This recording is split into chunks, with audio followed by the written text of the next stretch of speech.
Le domaine de la culture n'a pas été en reste en 2017 parmi les faits marquants de l'actualité. Plusieurs distinctions allant des écrivains aux chanteurs en passant par les cinéastes. Tous ont auréolé de gloire la culture sénégalaise. L'archiviste sénégalais Dr Ali Pam a été nommé directeur des archives et bibliothèques de l'UNESCO. Il a activement participé à la formation de plusieurs dizaines d'archivistes documentalistes sur le continent africain. Les journalistes ont eu leur part du gâteau. Sadakan, présentateur de l'émission de littérature Impression sur la 2STV, a été honoré pour service rendu aux livres et à la lecture au Sénégal. La remise de distinction s'est déroulée le 14 novembre au Théâtre national Daniel Sorano en présence du ministre de la Culture Abdoulatif Coulibaly.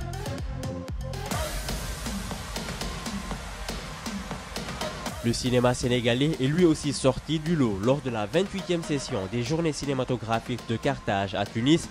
4 distinctions ont fait honneur au pays. Ousmane William Mbaye a reçu 2 tanits d'argent pour le film documentaire Kemtiou Cheikh Anta.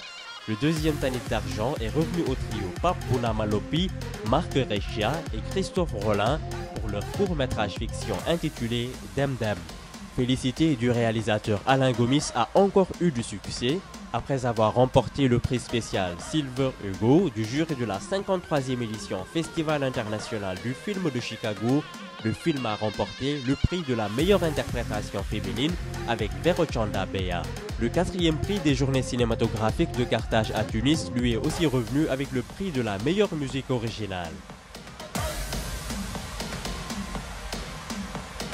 Gloire et succès continuent de jalonner l'immense carrière de l'artiste musicien, interprète et roi incontesté du ballad. Youssou N'Dour s'est vu décerner le Premium Impérial, considéré comme le prix Nobel des Arts. Un prix attribué depuis 1989 par la famille impériale du Japon au nom de l'Association japonaise des beaux-arts. Un honneur qui lui a valu les félicitations du président de la République. La star planétaire a versé l'intégralité des 75 millions de francs CFA qu'il a reçus de cette distinction à ses pairs pour leur prise en charge médicale.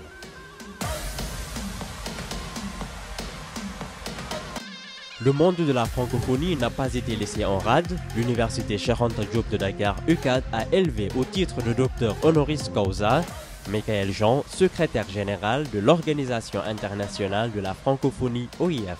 Concernant le Grand Prix du chef de l'État pour les arts et les lettres, le 5 majeur plébiscité est composé du cinéaste Ousmane William Mbaye, encore lui, de l'universitaire André-Marie Gagne, de l'écrivaine Rahmatou Sambesek, du musicien-compositeur Baba Mal et de l'artiste musicienne Marema Fall. Hassan Diaye, professeur au lycée Mbacké II, est rentré à jamais dans l'histoire de l'enseignement sénégalais. Il a reçu le jeudi 28 décembre le Grand Prix du chef de l'État pour l'enseignant. La cérémonie de remise de cette distinction s'est déroulée au Grand Théâtre de Dakar en présence du président de la République Macky Sall et de Hanan Al-Khroub, lauréate du prix mondial de l'enseignant 2016, invitée d'honneur et enseignante palestinienne de Cisjordanie. Hassan Diaye, qui totalise 27 ans d'expérience, remporte une médaille et 20 millions de francs CFA.